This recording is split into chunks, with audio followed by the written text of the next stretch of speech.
Hey there. If you're a parent, you know there are very few sounds more alarming than a sick child in the middle of the night. Today, we're going to break down one of the most distinctive of those sounds, the croup cough. It's a sound that once you hear it, you never forget it. It's often described as a resonant, kind of barking or brassy cough. It comes on fast, it's harsh, and for any parent listening, it can be really, really scary. But what is actually going on inside your child's body to create that unique, almost seal-like bark?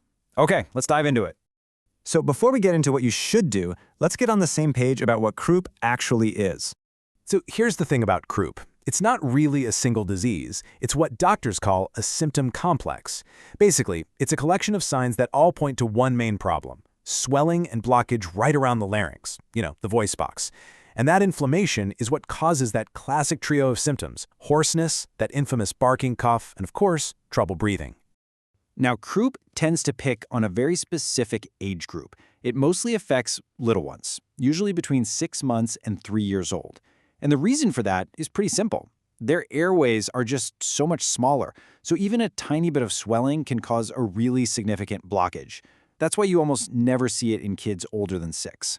So what's behind all this swelling? Well, the vast majority of the time, it's a virus. We're talking about all the usual suspects here: parainfluenza, influenza A and B, RSV, a lot of the same viruses that just cause a common cold. Now, it's much less common, but sometimes bacteria can be the culprit. Okay, so how does this thing typically play out?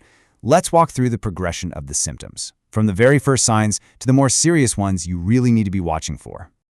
A lot of times it just kind of creeps in subtly. You might just notice that your child's voice or maybe their cry sounds a little bit raspy, kind of hoarse. That's your first clue that the vocal cords and the area around them are starting to get inflamed. And then comes the main event, that barking, brassy cough. It often seems to appear out of nowhere, and it can be pretty jarring.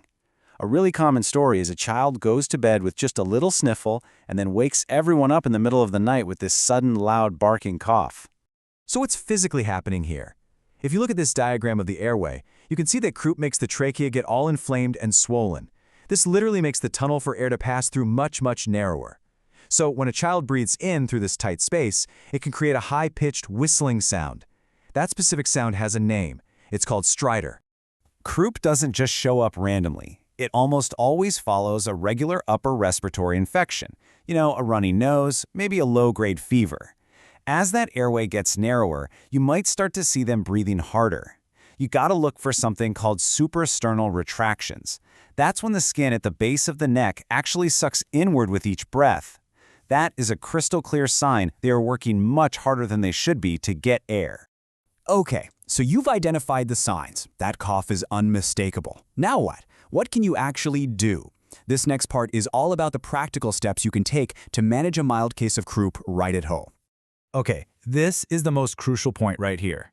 If the croup is mild, and the biggest way to tell is that you do not hear that high-pitched stridor sound when your child is calm and just resting, it can often be managed safely and effectively without leaving the house. So here's the home care playbook. First, cool, moist air can be incredibly soothing for an inflamed airway, so running a cool mist humidifier is a great idea. Another classic trick is to create a steam room. Just run a hot shower, close the door, and sit in that steamy bathroom with your child for about 10 or 15 minutes. Third, and this one is huge, do whatever you can to keep your child calm.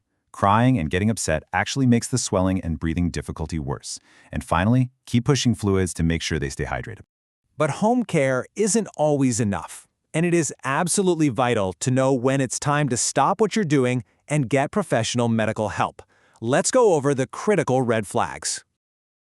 There's a reason medical books have these big nursing alert boxes. These are the specific signs that mean business, and they require your immediate attention. So let's be super clear on these.